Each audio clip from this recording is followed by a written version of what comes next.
Amados, e uma das últimas coisas que ele sempre falava para nós: pastores, vamos pregar sobre fé, vamos falar mais sobre fé, vamos falar mais sobre amor. Mas há poucos dias agora que eu estava orando e preparando essa palavra, então Deus me trouxe a revelação, qual o sentido da fé, que Ele realmente estava tentando me chamar a atenção, que eu estava disperso. Eu achava que era uma fé que simplesmente você bota a mão e ora e a pessoa é curada. Verdade, é bom, precisa disso. Mas eu dizia para ele: pastor, vamos mudar a nossa pregação, do foco da pregação, vamos falar sobre a cruz, porque através da cruz também as pessoas são curadas. Mas ele: pastor, mas nós precisa de falar de fé, precisa falar de amor. Mas aí então o Espírito Santo falou ao meu coração: que tipo de amor, que tipo de fé é essa? Sabe qual é essa fé, meu amado? Para a gente entender qual que é a boa, perfeita e agradável vontade de Deus. Essa é a verdadeira fé da qual ele estava falando e que eu não estava entendendo. Porque todas as vezes que a gente ora, que a gente entrega nas mãos de Deus e que pede para que Ele seja feito segundo a sua vontade, mas nós precisamos criar essa fé dentro de nós, porque é através da boa e perfeita e agradável vontade de Deus que vai acontecer ou não. E aí, como a gente escuta muitas coisas nos bastidores, uma pessoa disse para nós que agora então nós não poderíamos pregar sobre fé e sobre cura, porque havia uma mobilização na cidade em favor, em oração para que ele fosse curado.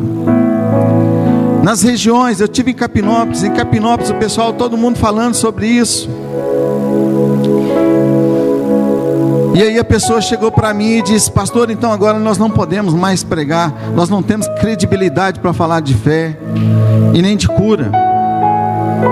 Eu falei: meu querido, a nossa fé está fundamentada não só na vida, mas é após a morte.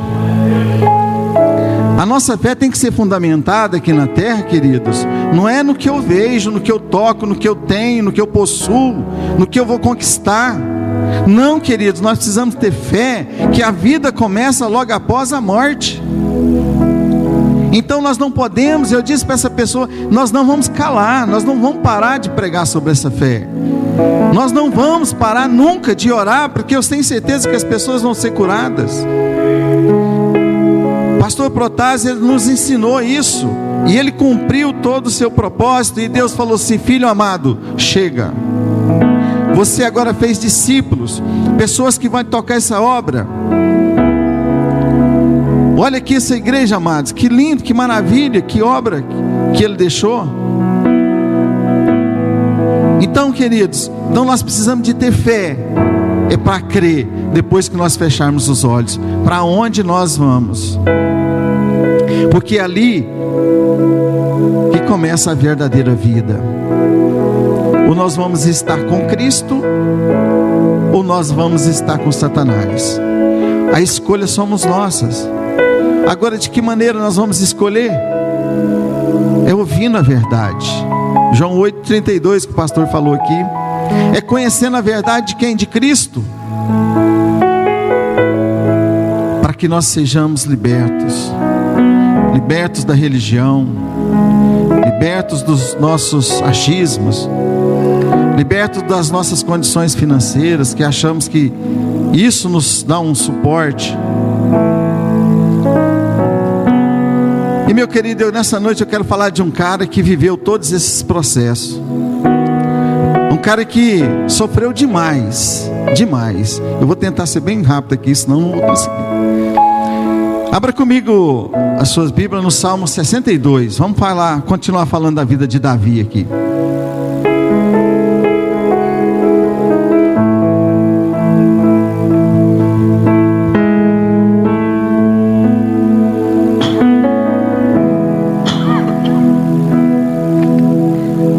Salmo 62. Amém, queridos? Glória a Deus. Diz assim então a palavra do Senhor: Somente em Deus espera silenciosa minha alma. Dele vem a minha salvação. Só Ele é a minha rocha, é a minha salvação. É Ele a minha fortaleza. Não serei grandemente abalado. Até quando cometereis um homem, todos vós para o derrubardes? Como um muro pendido, como uma cerca preste a cair? Ele somente consulta como derrubá-lo a sua alta posição. Deleita-se em mentiras, com a boca bendiz, mas no seu íntimo ele maldizem. Ó minha alma, espera silenciosamente em Deus, porque dele vem a minha esperança. Só Ele é a minha rocha, é a minha salvação, é a minha fortaleza, mas serei abalado, e não serei abalado. Em Deus está a minha salvação e a minha glória. Deus é o meu forte rochedo e o meu refúgio. Confia nele, ó povo, em todo o tempo derramai perante ele o vosso coração. Deus é o nosso refúgio. Certamente que os filhos de Adão são vaidade, e os filhos dos homens são desilusão. Postos na balança subiam, todos juntos são mais leves do que um sopro. Não confieis na opressão, nem vos vangloriei na rapina. E se as vossas riquezas aumentarem, não ponhais nela o coração. Uma vez falou Deus, duas vezes tem ouvido isto, que o pode pertencer a Deus. Muita benignidade, pois retribuís a cada um segundo a sua obra. Amados, aqui nós vimos Davi rasgando seu coração diante de Deus, porque ele estava abatido, ele estava abalado. Talvez como eu, como você, que nós chegamos aqui nessa noite, que a nossa alma está entristecida, ela está realmente depressiva, inconformada com esse sistema, inconformado com essa política, com esse sistema de governo. E vamos chamar isso para dentro da nossa igreja. Às vezes nós estamos inconformados com tanta coisas que vem acontecendo, de coisas que poderia ser melhor, mas infelizmente o sistema não tem nos ajudado. E aqui então eu vejo Davi muito triste, muito abalado. Talvez eu quero te dizer que Davi, ele estava mais triste esse momento que ele estava vivendo aqui, do que quando ele teve que matar um leão, do que quando ele teve que matar um urso, do que quando ele teve que matar o gigante, ou até mesmo quando ele teve que enfrentar os seus próprios pecados. Sabe por quê, meus queridos? Nós não vamos ler, mas 2 Samuel, no capítulo 15, conta a história, a causa, o motivo que Davi estava vivendo. Davi estava vivendo a pior fase da fase dele, porque Davi estava enfrentando um problema diretamente dentro da sua casa. Seu filho Absalão se rebelou contra ele e apossou sobre o reinado dele. Agora você já pensou, você ter que brigar com seu próprio filho, porque seu filho está ali realmente rebeliando contra você? Você já imaginou quanto isso é triste? Porque as famílias é onde as coisas que realmente mais dói. Você já pensou você ter que estar brigando com seu filho, está mostrando para o seu filho que aquilo está errado, que aquilo ali foi Deus que te ungiu, mas o seu filho se levanta contra Davi? E Davi então, nós vimos aqui na leitura o quanto a alma de Davi, quanto que Davi estava perturbado, porque ele não estava vivenciando um problema qualquer, Eu quero te dizer para você que todos esses outros problemas que Davi teve, talvez esse seja o maior deles, porque os outros era ele que tinha que resolver. E ele tinha que realmente enfrentar esse problema com o filho dele, porque ele estava sendo bombardeado com aquilo que ele tinha de melhor. E quem é pai, quem é mãe, quem tem filho aqui sabe do que eu estou falando. A gente se dá a vida em favor dos nossos filhos.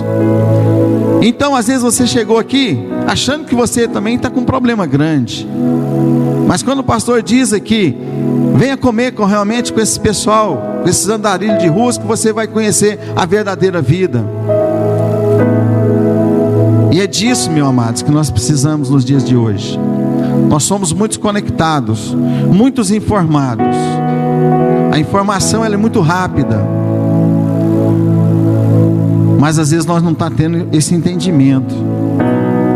Os nossos problemas vão continuar, as dificuldades vão permanecer, mas a nossa fé não pode ser abalada. No verso 1 e 2, Davi então entregou as suas dificuldades aonde que ele buscou socorro? Em Deus. Ele correu, ele não foi brigar com o filho dele, igual ele fez nas outras adversidades que ele enfrentou, mas ele entregou, ele foi para os pés do Pai. Ele foi para onde ele sabia que viria o refúgio, o consolo, o conforto para a sua alma. E nessa noite, querido, eu quero te convidar para que você faça isso também. Entrega para Deus. Sabe aquilo que está doendo no seu coração? Sabe aquilo que tem feito você chorar quando você deita lá no seu travesseiro? Sabe aquilo que tem trazido a depressão? Sabe aquilo que traz, que você te deixa triste, magoado? Eu te convido nessa noite a você entregar alguém que pode fazer alguma coisa por você. Jesus Cristo, que já fez. Ele não vai fazer, ele já fez. Você só precisa de crer nisso. Você só precisa de crer que na hora certa, no tempo certo, ele vai prover em seu favor. No verso 3 e 4, Davi procura então aqueles homens que estão ao seu redor a influenciar, para que eles não acreditassem, não passassem a ter confiança nos seus bens materiais, na sua posição social, nos seus DRs, na sua vida financeira. Querido, essas coisas, elas nos dão uma certa sustentação, sim, mas não vamos levar nada disso. Tudo isso vai ficar. Então Davi, nos versos 3 e 4, ele incentiva, ele estimula aquele povo a procurar a Deus, a entregar os seus problemas para Deus, entregar a Deus tudo aquilo que tem o afligido. E ele termina dizendo nos demais salmos, ele destaca 3 fatores importantíssimos, fundamentais para construir uma confiança e uma relação com Deus. Primeira coisa que Davi então ensina depois dos versos anteriores, que Deus é poderoso. Eu quero te dizer que não há nada na terra e nem no céu que seja tão poderoso quanto Deus. Não há nada. O único que pode fazer alguma coisa por nós é Ele. E Davi conhecia. Davi, ele tinha esse entendimento. Ele conhecia Deus, porque ele já tinha vivido, ele já tinha visto a mão de Deus o abençoando. Ele não era como Jó, porque Jó, ele tinha visto falar de Deus. Davi não, ele conhecia Deus, ele sabia quem era Deus. Davi, ele era íntimo de Deus. E para uma pessoa ser íntima de Deus, o que ela precisa ter? Uma pessoa, para ser íntima sua, o que ela precisa de ter? Relacionamento. Davi tinha esse relacionamento com Deus. E nós, queridos, nós precisamos criar esse relacionamento. O que é isso, esse relacionamento com Deus? É você chegar diante de Deus e dizer para Deus quem você é. Era isso que Davi fazia. Sabe por que Deus chamou Davi segundo o coração de Deus? Porque Davi era um cara que tinha consciência de quem ele era. Ele era um dos maiores pecadores. Ele nunca chegou diante de Deus dizendo o que ele podia fazer. Ele sempre chegava na presença de Deus dizendo quem ele era em Deus e quem Deus era na vida dele. E é isso, meus amados, que nós precisamos fazer. Nós precisamos chegar na presença de Deus dizendo para Deus quem nós somos, os pecadores que somos. Nós precisamos chegar diante de Deus não dizendo para Deus aquilo que eu sei fazer, não aquilo que eu tenho competência para fazer, mas é aquilo que eu sou em Deus e aquilo que Deus é em nós. Então nós precisamos construir essa relação com o Pai. E nós precisamos entender que Ele tem propósito para as nossas vidas. E que o propósito dele vem na hora que Ele achar que deve que ser.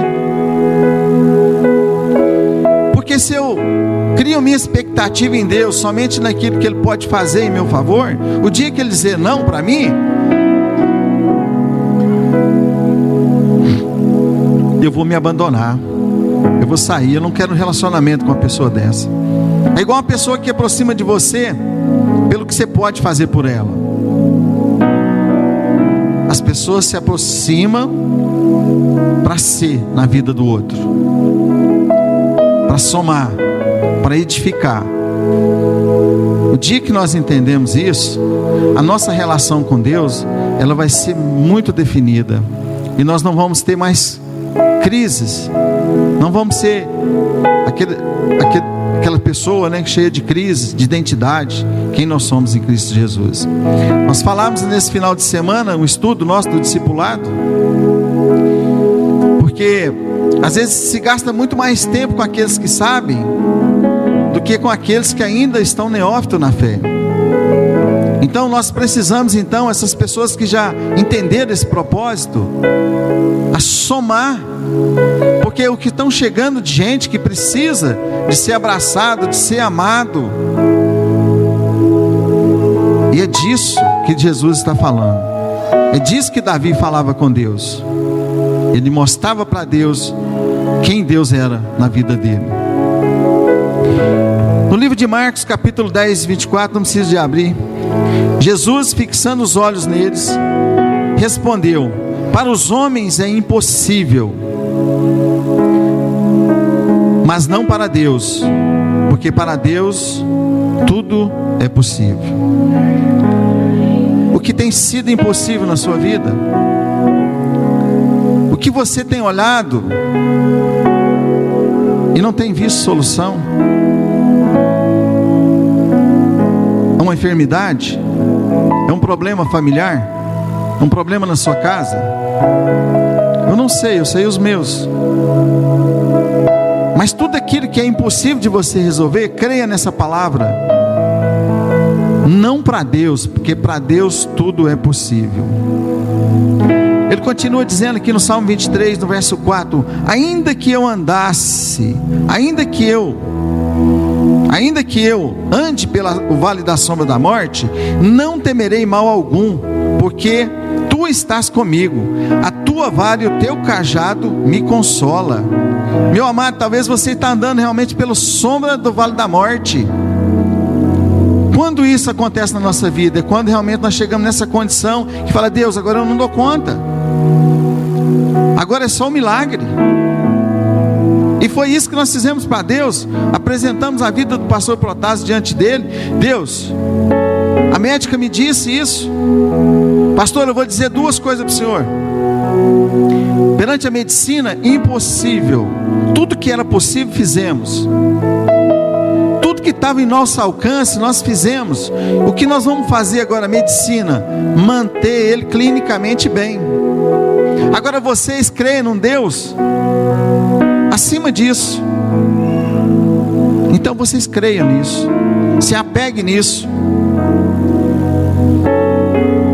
Até que um dia nós fizemos aquela oração: Senhor, faça a sua vontade, porque a tua mão não está encolhida, mas ela está erguida para abençoar. E a morte não é maldição, a morte é vida. E Deus então recolheu, consciente. 10 minutos antes dele falecer, ele conversou com o pastor Gilberto lá de Uberlândia, e 10 minutos depois Deus levou. Porque se nós não gostarmos de sermos repreendidos por Deus e ser corrigidos por Deus, nós não amamos a Deus. E ele continua dizendo aqui, 1 João 4,4: Filhinhos, vós sois de Deus, e já os tendes vencido, porque maior é o que está em vós do que o que está no mundo. Podemos ser chamados de filhinhos, amados? Nós só podemos ser chamados de filhinhos o dia que nós entendemos isso aqui. Nós somos amantes da vara e do cajado de Deus. Aí sim, nós podemos ser chamados por Deus de filhinhos, porque Ele vai fazer a vontade dEle em nós. Ele vai cumprir o propósito dEle em cada um de nós. E cada um de vocês que está sentado aqui, cada um de vocês tem um chamado de Deus. Cada um de vocês tem um dom que Deus deu. Talvez você ainda não descobriu, mas você vai descobrir, Ele vai revelar para você.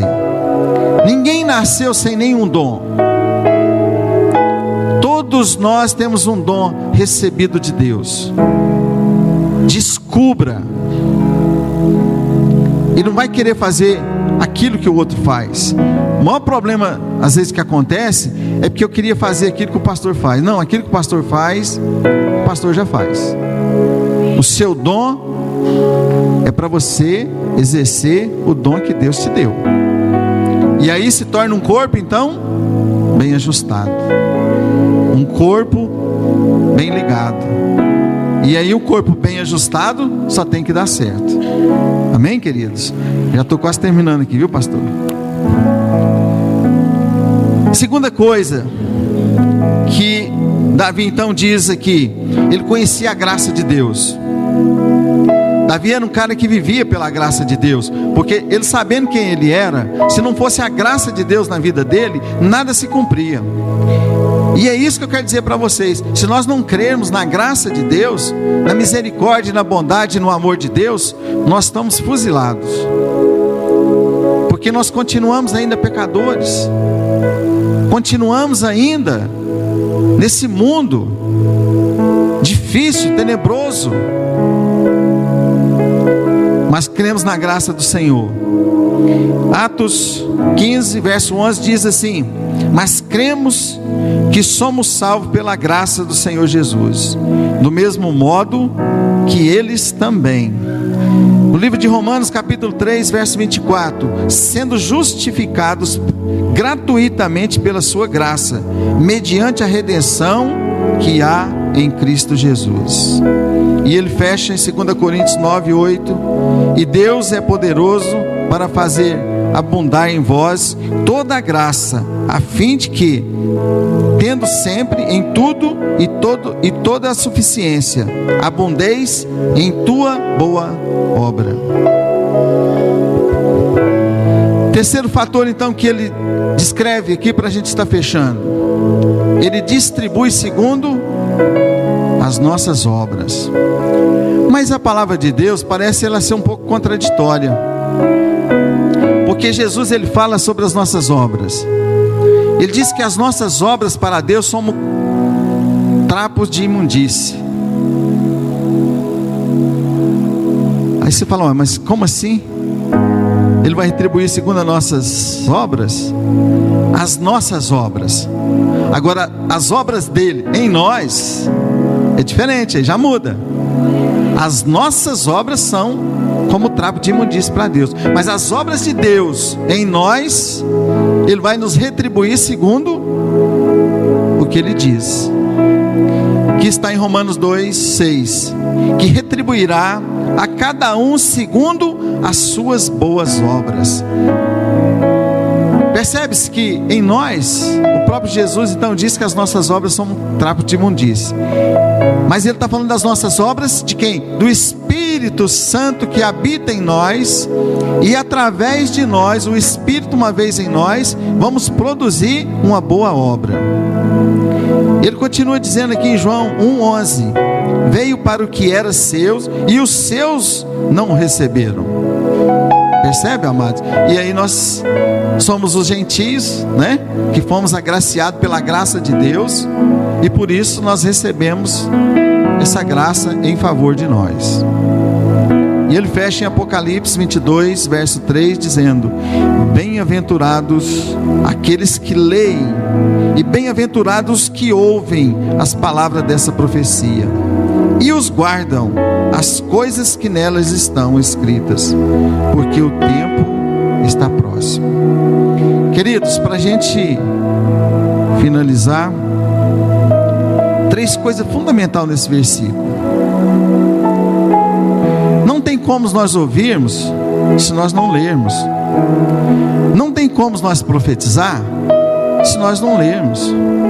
Então, amados, o que nós precisamos fazer? Ler as palavras da profecia que está aqui na nossa Bíblia. Nós precisamos de quê? De ouvir. E nós precisamos de quê? De guardar. Sabe aquele tesouro, sabe aquele presente? Sabe alguém quando te dá um diamante muito valioso? O que você faz com esse diamante? Você não deixa ele na sua casa em qualquer lugar. Você costuma colocar ele num cofre. E assim são a palavra de Deus que nós temos que guardar. Sabe para quê, meus amados? É para nós. É para servir de alimento para nós. Ela tem que ser alimento para mim. No dia da dificuldade, no dia que eu não estiver entendendo, no dia que as dificuldades chegam na nossa casa, essa palavra é que vai me alimentar, é essa palavra que vai dar fundamento, é essa palavra que vai me dar direção, é essa palavra que vai me dar visão.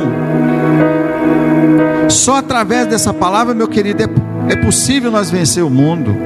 Só através dessa palavra em nós é possível as pessoas quererem Deus que nós pregamos. E aí eu te pergunto então, por que nós estamos tão ansiosos? Por que nós estamos tão assim, enfadados? Às vezes nós temos tantas coisas, não damos valor e sofremos pelaquilo que ainda não temos. Por que essa angústia? Por que esse enfado? Por que essa tristeza? Por que essa angústia? Por que essa depressão? Eu quero finalizar com um versículo lá em 1 Timóteo, capítulo 4, no verso 15 e 16. Ele diz assim: ocupa-te destas coisas. Quais coisas? Da palavra de Deus. Dedica-te inteiramente a elas, para que o teu processo seja manifestado a todos. Tem cuidado de ti mesmo e dos teus ensinos. Cuidado que você tem ensinado, querido. O apóstolo está dizendo aqui para a gente ter cuidado naquilo que a gente está ensinando. Persevera nessas coisas. Quais coisas? A palavra de Deus. Persevera nessas coisas, porque fazendo isso te salvarás tanto a ti mesmo como aos que ouvem esta palavra. Vamos andar diligentemente, porque eu quero te dizer, a morte é a única certeza que nós vamos ter na nossa vida.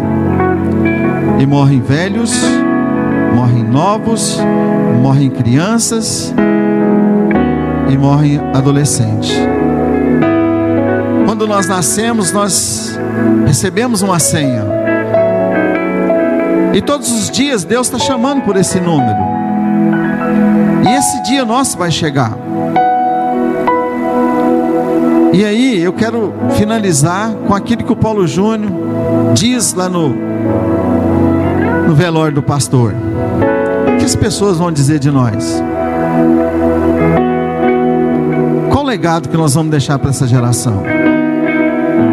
O que nós temos feito de bom para essa geração?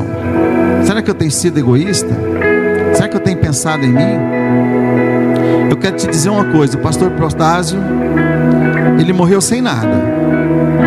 Ele veio sem nada e ele morreu sem nada. Mas deixou um legado muito grande nessa cidade.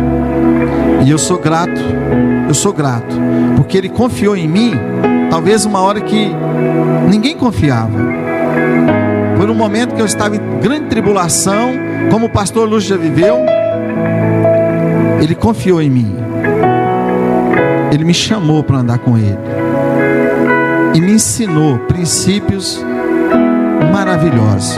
E é por isso que eu vou seguir em frente, amados. E é por isso que eu quero, em nome de Jesus, que essa igreja siga, pastor. Siga fazendo isso.